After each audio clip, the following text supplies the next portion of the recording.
ne andavo nel buio da solo perché ti avevo detto addio. Mi sorpresi a parlare d'amore, d'amo col cuore mio.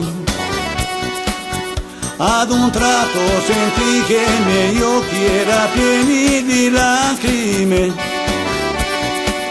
perché se interrogavo il mio cuore, lui non rispondeva e moriva per te.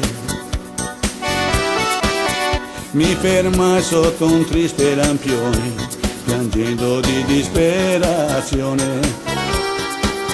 La mia vita passò in quel momento, fu come una canzone. Poche note felici e ridenti, con l'ultima più disperata. La canzone di tutta una vita non era finita e diceva così: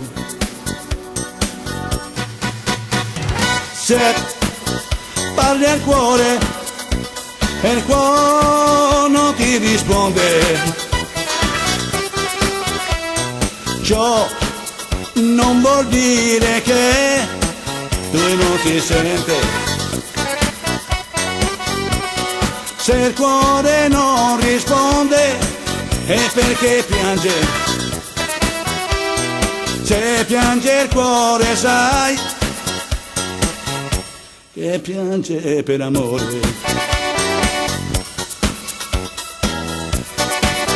Poi scomparve il suo canto in un volo, rimase in vuoto un uomo solo.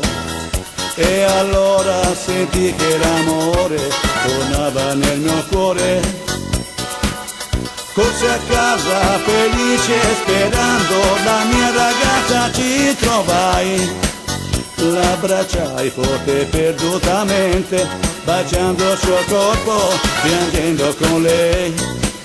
Con amore dolcissimamente, la vita io dissi, la dedico a te.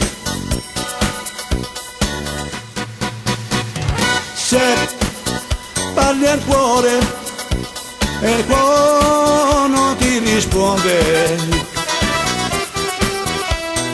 ciò non vuol dire che lui non ti sente. Se il cuore non risponde è perché piange. Se piange il cuore sai che piange per amore. Che piange per amore.